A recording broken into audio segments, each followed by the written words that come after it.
Hello friends. So welcome to the fifth video in this series on scientific publication and how to write a paper. So if you remember, in the first video we talked about some basic introduction to scientific publication. Then we discussed how to write the methods.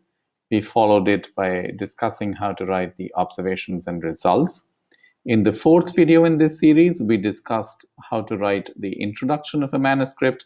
And now in this fifth video on this series, we are going to approach the discussion section of a manuscript and maybe also the bibliography of a manuscript. So let's head straight into the discussion section.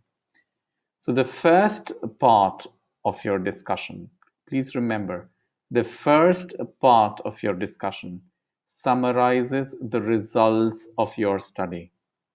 So do you remember what was the last part of the introduction?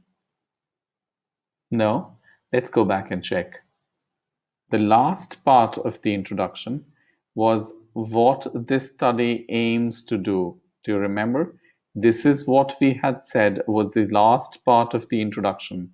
You have discussed the aims and objectives of the study in the last part of the introduction. So always link this to the first part of the discussion. And the first part of the discussion should answer the first part of the discussion should answer what you started at in the aims and objectives. So whatever the aims and objectives that you have put up in the introduction section there will have to come up here as an answer. You will have to answer those questions right here in the first part of discussion. So if some reader wants to see directly what are the results of your paper, he can go to the first stanza or the first paragraph of discussion, and they should be right there. Then the discussion section comprises of a portion in which you describe what the other authors have said on this particular subject. And then you go on to discuss how did you compare or how did we compare to the available published literature. You point out the similarities and you point out the differences in your work from the previous work.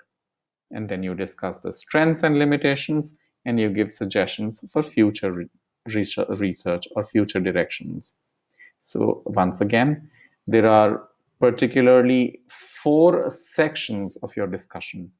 Remember, in the first section, you have summarized the results.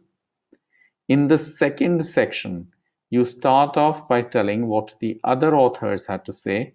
How did your study compare to the published literature? What were the similarities and the differences? What were the reasons for the differences?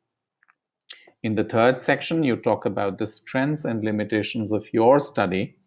And in the last section of discussion, you talk about the suggestions for future research and you give guidance to further researchers on what they could work on. So you should clearly have these 4 clear sections in discussion. In the first part, you summarize your results. Please remember that you mirror the last paragraph of your introduction. Your first paragraph of discussion is the answer to the last paragraph of your introduction. You should provide an answer to the aims and objectives of the study that you had stated in the last paragraph of your introduction. Remember that this discussion is not the place to introduce new findings. Whatever findings you have listed in the results section are the ones that you will carry into the discussion section. You will not introduce any new findings in the discussion section of your paper. It's important how to cite from your previous work. So when you are writing a citation or when you are quoting another study, there is a general pattern that you should follow. Each study should have one paragraph devoted to itself in the discussion. That's not a fixed rule of the thumb, but that's a general guiding principle that I would advise you to follow. In the first sentence of a paragraph, when you are citing somebody else's work in the discussion, please include who did the study, when did they do the study, where the study was done, What was the study population? What was the size of the subjects that they studied? What was the intervention which was done? What was the outcome? And all this should be included in the one first sentence. For example, you might want to say that Goyal et al. In 2020 in New Delhi studied 400 individuals older than 50 years of age, and they tried to study the incidence of frailty in these individuals and found that out of these 100 individuals, 20 had frailty. So, this in one clear sentence, you have covered all these aspects, put a full stop, and follow it up by the reference or the citation that you want to quote. Please remember that in the discussion, you only compare the key results. You don't compare each and everything that you have studied in your study. And then finally, you have got the strengths and limitations section of your paper. So in the strengths and limitations, it is important to discuss the strengths, why your study was unique, what was new in your study.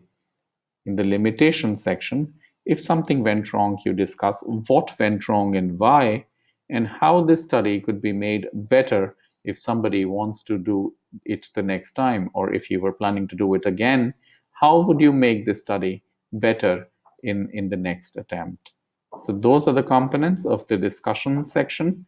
And let's go back to the home page and see. We have now covered the methods, we've covered observations, we've covered the introduction, and we've covered the discussion. In the next video, I will be talking to you about how to write the bibliography of your paper. So stay tuned for the next video, or the sixth video in this series on scientific publication, in which we will talk about the bibliography section. Thank you.